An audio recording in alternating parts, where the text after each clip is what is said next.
ನಮಸ್ಕಾರ.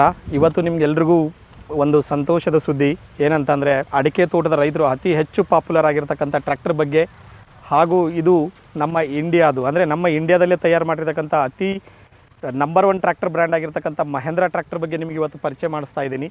ಇಲ್ಲಿ ತಾವು ನೋಡ್ಬೋದು, ಇಲ್ಲಿ ಒಂದು ಟ್ರ್ಯಾಕ್ಟರ್ ಇದೆ. ಇದು ಒಂದು ಉತ್ತಮ ಗಾತ್ರದಲ್ಲಿ ಟ್ರ್ಯಾಕ್ಟರ್ ಇದೆ. ಅತಿ ದೊಡ್ಡದು ಅಲ್ಲ, ಅತಿ ಚಿಕ್ಕದು ಅಲ್ಲ, ಮೀಡಿಯಂ ಗಾತ್ರದಲ್ಲಿ ನಿಮಗೆ ಅಡಿಕೆ ತೋಟದಲ್ಲಿ ಅತಿ ಸೂಕ್ತ 7.5 ಫೀಟ್ ಅಡಿಕೆ ಎಲ್ಲಿ ಇರುತ್ತೆ ಅಲ್ಲಿ ಎಲ್ಲ ಕಡೆನೂ ಸರಾಗವಾಗಿ ತಿರುಗ್ಬೋದು ಅಂತ ಒಂದು ಅತಿ ಟ್ರ್ಯಾಕ್ಟ್ರು ಇವತ್ತು ಕರ್ನಾಟಕದಲ್ಲಿ ಅಡಿಕೆ ತೋಟದಲ್ಲಿ ಒಂದು ಹೊಸ ಕ್ರಾಂತಿಯನ್ನೇ ಸೃಷ್ಟಿಸಿದೆ. ಅಡಿಕೆ ರೈತರ ಒಂದು ಅತಿ ಅಚ್ಚುಮೆಚ್ಚಿನ ಟ್ರ್ಯಾಕ್ಟರ್ ಆಗಿ ಇವತ್ತು ಹೊರಹೊಮ್ಮಿದೆ. ಇದು ಮಾಡೆಲ್ ಬಂದು ಏನು ಸರ್ ಇದು? ಇದು ಬಂದು ನಿಮಗೆ ಮಹೇಂದ್ರ 265 XP ಅಂತಂದು ಇದನ್ನ ನಾವು ಆರ್ಚರ್ಡ್ ಅಂದರೆ ಅಡಿಕೆ ತೋಟದ ವಿಶೇಷವಾಗಿಯೇ ಇದು ನಿಮಗೆ ಪರಿಚಯ ಮಾಡಿಸ್ತಾ ಇದ್ದೀನಿ ಇವತ್ತು. ಇದನ್ನು ನೀವು ನೋಡೋದಾದರೆ ಇವತ್ತು ಅಡಿಕೆ ತೋಟದಲ್ಲಿ ಉಪಯೋಗಿಸ್ತಕ್ಕಂಥ ಯಾವುದೇ ಕಂಪನಿನ ತೊಗೊಂಡ್ರೂ ಅತಿ ಹೆಚ್ಚು ವಿಶೇಷತೆಗಳನ್ನ ಹೊಂದಿರತಕ್ಕಂಥ ಏಕೈಕ ಟ್ರ್ಯಾಕ್ಟರ್ ಇದು. ಹಾಗಾಗಿ ಇದರಲ್ಲಿ ನೀವು ನೋಡ್ಬೋದು, ಟ್ರ್ಯಾಕ್ಟರ್ ಇದು ಬಂದು 3 ಸಿಲಿಂಡರ್ ಹೊಂದಿರತಕ್ಕಂಥ 33 HP ಜನ್ರೇಟ್ ಮಾಡ್ತಕ್ಕಂಥ ಏಕೈಕ ಇಂಜನ್. ಅಡಿಕೆ ತೋಟದ ಸಂಬಂಧಪಟ್ಟಿರ್ತಕ್ಕಂಥ ಯಾವುದೇ ಕಂಪನಿಗೆ ಹೋಲಿಕೆ ಮಾಡಿದರೆ ಇದು ಅತಿ ಹೆಚ್ಚು ಪವರ್ ಇದೆ. 3 ಸಿಲಿಂಡರ್ ಇದೆ, 33 HP ಜನ್ರೇಟ್ ಮಾಡುತ್ತೆ, 2300 CC ಪವರ್ ಇರ್ತಕ್ಕಂಥ ಒಂದು ಇಂಜನ್ನು ಇದು. ಇಷ್ಟಲ್ಲದೆ ಇದು 33 HP ಇಂಜನ್ ಆದ್ರೂ ನಿಮಗೆ PTO HP ಅಂದರೆ PTOದಿಂದ ತೋರಿಸ್ತಕ್ಕಂಥ ಉಪಕರಣಗಳನ್ನ ಏನಿದ್ದಾವೆ ಅದಕ್ಕೆ ಅತಿ ಹೆಚ್ಚು ಶಕ್ತಿ ಕೊಡ್ತಕ್ಕಂಥದ್ದು. ಅಂದರೆ 30 HP ಜನ್ರೇಟ್ ಆಗುತ್ತೆ. ಹಾಗಾಗಿ ನಿಮಗೆ PTO ಆಪರೇಟೆಡ್ ಏನೇನಿದ್ದಾವೆ ಅವನು ಎಲ್ಲ ಸಾಮಾನು ಇದಕ್ಕೆ ನೀವು ಸೂಕ್ತವಾಗಿ ಉಪಯೋಗಿಸ್ಬೋದು. ಅಡಿಕೆ ತೋಟದ ರೈತರು ಇವತ್ತು ಬರೀ ರೋಟಾವೇಟರ್ ಒಂದೇ ಅಲ್ಲ, ಎಲ್ಲ ಉಪಕರಣಗಳನ್ನ ಹಾಕಿ ಬಹು ಉಪಯೋಗಿ ಟ್ರ್ಯಾಕ್ಟರ್ ಅಂತಲೇ ನಾವು ಇವತ್ತು ನಿಮಗೆ ಹೇಳ್ಬೋದು.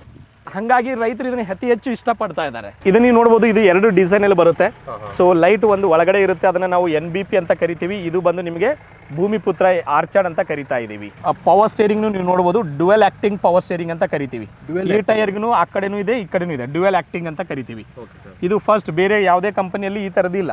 ನಿಮಗೆ ಬಾನೆಟು ಈ ಮುಂಭಾಗದಲ್ಲಿ ಓಪನ್ ಮಾಡ್ಬೋದು. ಪ್ಲಸ್ ಇಲ್ಲಿ ರೇಡಿಯೇಟರ್ ನೋಡ್ಬೋದು ನೀವು, ಭಾಳ ಅಗಲವಾಗಿ ಇರೋದ್ರಿಂದ ಸರಾಗವಾಗಿ ಗಾಳಿ ಆಡೋದ್ರಿಂದ ನಿಮಗೆ ಇಂಜನ್ ಭಾಳ ಕೂಲ್ ಆಗಿರುತ್ತೆ. ಹೆಚ್ಚು 8 ರಿಂದ 10 ತಾಸು ಹೊಡೆದ್ರೂ ನಿಮಗೆ ಹೀಟ್ ಆಗೋದಿಲ್ಲ ಗಾಡಿ.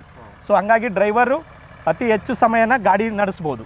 ಅದಾದ ನಂತರ ನಿಮಗೆ ನಾನು ಮಾತಾಡೋದಾದರೆ ಪವರ್ ಸ್ಟೇರಿಂಗ್ ನೀವು ನೋಡ್ಬೋದು, ಇದು ಪವರ್ ಸ್ಟೇರಿಂಗ್ ಇದೆ.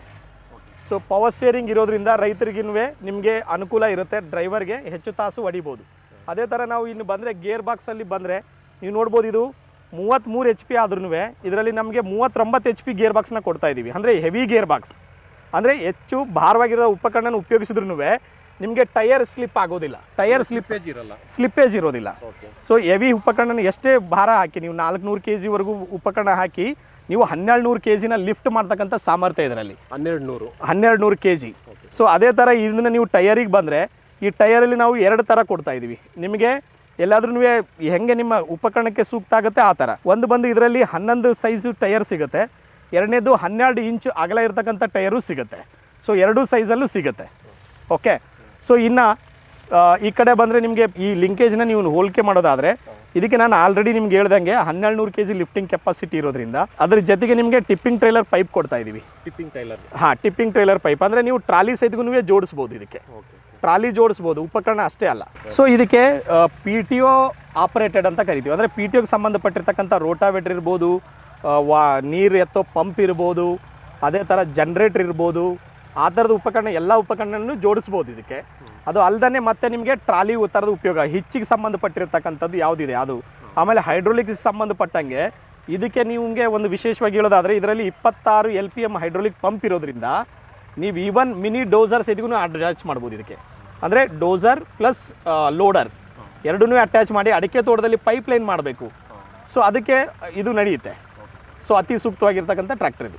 ಸೀಟ್ ಬಂದು ಇದು ನಿಮಗೆ ಅಡ್ಜಸ್ಟೇಬಲ್ ಇರುತ್ತೆ ಡ್ರೈವರ್ಗೆ. ನಿಮಗೆ ಹೈಟಿಗೆ ತಕ್ಕಂಗೆ ನೀವು ಮೇಲೆ ಏರಿಸ್ಬೋದು, ಕೆಳಗೆ ಇಳಿಸ್ಬೋದು. ಹಿಂದಕ್ಕೆ ಆಪ್ಷನ್ ಇದೆ, ಇಲ್ಲಿ ಲಾಕ್ ಇರುತ್ತೆ. ಈ ಲಾಕ್ನ ನೀವು ತಗೊಂಡು ನೀವು ಮುಂದಕ್ಕೆ ಸರಿಸ್ಬೋದು. ಮುಂದಕ್ಕೆ ಅಂದರೆ ಹಿಂದಕ್ಕೆ ಹೋದಂಗೆಲ್ಲ ಹೈಟ್ ಆಗುತ್ತೆ, ಮುಂದಕ್ಕೆ ಬಂದರೆ ಕಡಿಮೆ ಆಗುತ್ತೆ. ಅಂದರೆ ನಿಮಗೆ 4 ಡೈರೆಕ್ಷನಲ್ಲೂ ಕ್ವಾಡ್ರಾ ಸೀಟ್ ಅಂತ ಕರಿತೀವಿ. ಇವತ್ತು ಡ್ರೈವರ್ ಜಾಸ್ತಿ ಕುಂತ್ಕೊಂಡ್ರೆ ಅವನಿಗೆ ಫೂಟ್ ಸ್ಪೇಸ್ ಇದೆ, ಹತ್ತಲಿಕ್ಕೆ ಸ್ಟೆಪ್ ಇದೆ. ಹೈಟ್ ಕಡಿಮೆ ಇದ್ದರೆ ಅವನಿಗೆ ಹತ್ಕೊಳ್ಳಿಕ್ಕೆ ಫೂಟ್ ಸ್ಟೆಪ್ ಇದೆ. ಅದೇ ಥರ ಇದು ನಾವು D ಶೇಪ್ ಪ್ಲ್ಯಾಟ್ಫಾರ್ಮ್ ಅಂತ ಕರಿತೀವಿ. ದಟ್ ನೀವು ಆಪ್ರೇಟ್ ಮಾಡುವಾಗ ಇದ್ರ ಮೇಲೆ ಕಾಲಿಡ್ದಂಗೆ ನೀವು ಆರಾಮಾಗಿ ರೆಸ್ಟ್ ತೊಗೋಬೋದು ಇದರಲ್ಲಿ. ಅಂದರೆ ಅದೇ ಥರ ಪ್ಲಸ್ ಇದು ಬಂದು ಇದು ಪೆಂಡೆಂಟ್ ಪೆಡಲ್ ಅಂತ ಕರಿತೀವಿ ನಾವು. ಇದು ಕ್ಲಾಸಿಕ್ ಪೆಡಲ್ ಅಲ್ಲ, ಪೆಂಡೆಂಟ್ ಪೆಡಲ್ ಇರೋದ್ರಿಂದ ಈಸಿಯಾಗಿ ನಿಮ್ಮದು ಬರೀ ಮುಂಭಾಗದ ಬೆರಳಿಂದನೇ ನೀವು ಪ್ರೆಸ್ ಮಾಡ್ಬೋದು ಇದನ್ನು. ಅಷ್ಟು ಫ್ಲೆಕ್ಸ್. ಸೊ ಅಷ್ಟು ಫ್ಲೆಕ್ಸಿಬಲ್ ಇದೆ. ಅದೇ ಥರ ನೀವು ಗೇರಲ್ಲಿ ನೀವು ನೋಡೋದಾದರೆ ಸೊ 1 2 3 4 4 ಗೇರ್ ಇದೆ, ಒಂದು ರಿವರ್ಸ್ ಇದೆ. ಸೊ 39 HP ಇದೆ. ಆಮೇಲೆ partial constant mesh gear box ಅಂತ ಕರಿತೀವಿ. ಸೊ ಹಾಗಾಗಿ ನಿಮಗೆ ಗೇರ್ ಸ್ಲಿಪ್ ಆಗೋದಿಲ್ಲ, ಸೌಂಡ್ ಬರೋದಿಲ್ಲ, ಸ್ಮೂತಾಗಿ ಗೇರ್ನ ಚೇಂಜ್ ಮಾಡ್ಬೋದು ನೀವು. ಸೊ ಅದೇ ಥರ ನಿಮಗೆ ನೀವು ಆ ಕಡೆ ನೋಡ್ಬೋದು ಹಾರ್ನ್ ಇದೆ. ಅದೇ ಥರ ಮೊಬೈಲ್ ಚಾರ್ಜರ್ ಫೆಸಿಲಿಟಿ ಇದೆ ಇದರಲ್ಲಿ. ವಾಟರ್ ಹೋಲ್ಡಿಂಗ್, ವಾಟರ್ ಇದು ಬಂದು ನಿಮಗೆ ಚಾರ್ಜಿಂಗ್ ಪೊಸಿಷನ್ ಇದು. ಪ್ಲಸ್ ನೀವು ಮೊಬೈಲ್ ಇಟ್ಕೋಬಹುದು ಅಲ್ಲಿ. ಅದ್ರ ಜೊತೆಗೆ ನಿಮಗೆ ಆ ಸೈಡ್ ಬಂದರೆ ನಿಮಗೆ ವಾಟರ್ ಬಾಟಲ್ ಹೋಲ್ಡರ್ ಇದೆ. ಸೊ ಅಲ್ಲಿ ನಾವು ಕೊಡ್ತಾ ಇದ್ದೀವಿ. ಇದು ಬಂದು ನಿಮಗೆ ಡಿಜಿಟಲ್ ಡ್ಯಾಶ್ ಬೋರ್ಡ್. ಇದರಲ್ಲಿ ನಿಮಗೆ ಯಾವುದು ಎಲ್ಲ ಟ್ರ್ಯಾಕ್ಟ್ರಲ್ಲಿ ಹೇಗಿರುತ್ತೆ ಅದೇ ಥರ ನಿಮಗೆ ಎಲ್ಲ ಡಿಜಿಟಲಿ ನಿಮಗೆ ತೋರಿಸುತ್ತೆ. ಸೊ ಅದಲ್ಲದೆ ಈ ಟ್ರ್ಯಾಕ್ಟ್ರಿಗೆ ನೀವು ಬೇಕಂತಂದರೆ GPS ಕಿಟ್ನ ಆ್ಯಡ್ ಮಾಡ್ಬೋದು. GPS ಕಿಟ್ ಆ್ಯಡ್ ಮಾಡಿದ್ರೆ ನಿಮ್ಮ ಮೊಬೈಲಲ್ಲೇ ಎಕ್ಸಸ್ ಆಗುತ್ತೆ. ಇದು ಎಷ್ಟು ಟೆಂಪ್ರೇಚರ್ ಇದೆ, ಎಷ್ಟು ಕವರೇಜ್ ಮಾಡಿದೆ, ಯಾವ ಉಪಕರಣ ಹಾಕಿದ್ದೀರಾ, ನೆಕ್ಸ್ಟ್ ಸರ್ವಿಸ್ ಹೇಗೆ. ಆಮೇಲೆ ಜಿಯೋ ಫೆನ್ಸಿಂಗ್ ಅಂತ ಮಾಡ್ತೀವಿ ನಾವು. ಅಂದರೆ ನಿಮ್ಮ ತೋಟ ಬಿಟ್ಟು ಟ್ರ್ಯಾಕ್ಟರ್ ಹೊರಗಡೆ ಹೋಗಬಾರ್ದು. ಹೊರಗಡೆ ಹೋದರೆ ನಿಮಗೆ ಅಲರ್ಟ್ ಬರುತ್ತೆ. ಆ ಥರದ್ದು ಒಂದು GPS ಕಿಟ್ ಸಹಿತಿಗೂ ಇದೆ. ಅದನ್ನು ಸಹಿತಿಗೂ ನೀವು ಹಾಕ್ಬೋದು. ಅದು ಎಕ್ಸ್ಟ್ರಾ ಕಾಸ್ಟ್ ಆಗುತ್ತೆ. ಒಂದು ಅರೌಂಡ್ 9,000ದಿಂದ 11,000 ಕಾಸ್ಟ್ ಆಗುತ್ತೆ. ನೀವು ಇನ್ಸ್ಟಾಲ್ ಮಾಡಿಕೊಂಡ್ರೆ ನೀವು ಈಸಿಯಾಗಿ ಓನರ್ ಎಲ್ಲೇ ಕುಂತ್ಕೊಂಡ್ರೆ ನಿಮ್ಮ ಟ್ರ್ಯಾಕ್ಟರ್ನ ನೀವು ಎಕ್ಸಸ್ ಮಾಡ್ಬೋದು. ಸೊ ಇದು ಬಂದು ಆರ್ಚರ್ಡ್ ಅಂತಿದೆ, ಇದೇನು ಸರ್? ಆರ್ಚರ್ಡ್ ಅಂತಂದರೆ ಇದು ಮೇಜರ್ ಆಗಿ ನಿಮಗೆ ನಾವು ಇದನ್ನು ಯಾಕೆ ಹೇಳ್ತಾ ಇದ್ದೀವಿ ಅಂದರೆ ಇದು ಒಂದು ಮಧ್ಯ ಗಾತ್ರದಲ್ಲಿ ಇರೋದ್ರಿಂದ ಇಂಟರ್ ಕಲ್ಟಿವೇಷನ್ ಅಂತ ಕರಿತೀವಿ. ಯಾವುದೇ ಬೆಳೆ ಮಧ್ಯದಲ್ಲಿ ನಿಮಗೆ ಇದು ಉಪಯೋಗಿಸೋಕ್ಕೆ ಅತಿ ಸೂಕ್ತ. ಆರ್ಚರ್ಡ್ ಅಂದರೆ ಈಗ ಅಡಿಕೆ ತೋಟದಲ್ಲಿ ಬಹು ಉಪಯೋಗಿ ಟ್ರ್ಯಾಕ್ಟರ್ ಅಂತ ಕರಿತಾ ಇದ್ದೀವಿ.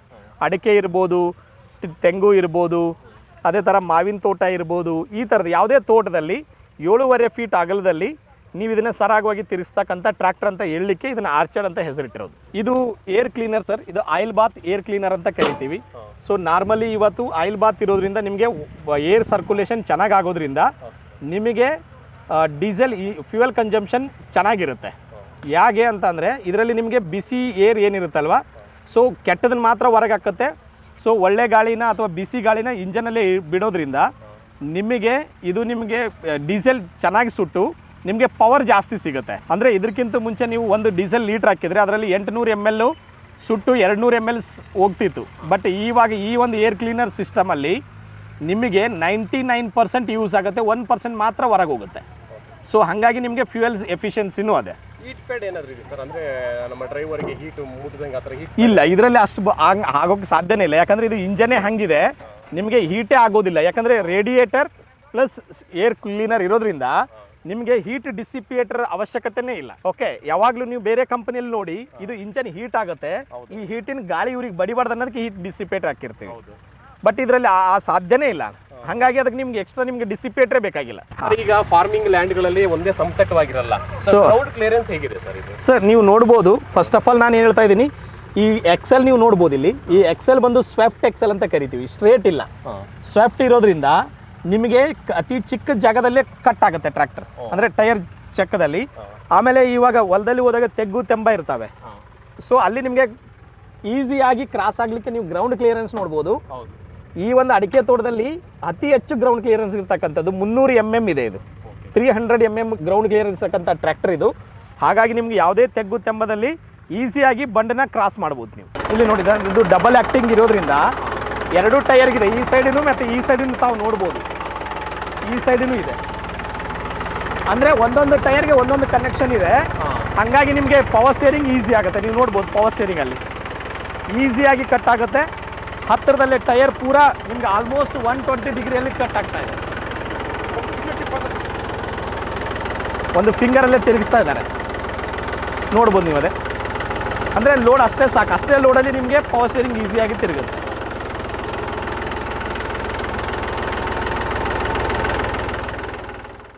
ಟ್ರ್ಯಾಕ್ಟರ್ ರೊಟೇಟ್ ಆಗಬೇಕಾದ್ರೆ ನಿಮಗೆ ಟ್ರ್ಯಾಕ್ಟರ್ ಟೈರ್ ಏನಿದೆಯಲ್ಲ ಅದು ಕಾನ್ಸ್ಟೆಂಟಾಗಿ ನಿಂತಿತ್ತು. ರೀಸನ್ ಯಾಕೆ ಅಂತಂದರೆ ಇದರಲ್ಲಿ ನಾವು OEB ಅಂತ ಹೇಳ್ತಾ ಇದೀವಿ, ಅಂದರೆ ಆಯಿಲ್ ಇಮ್ಮರ್ಸ್ಡ್ ಬ್ರೇಕ್ ಅಂತ ಹೇಳ್ತೀವಿ.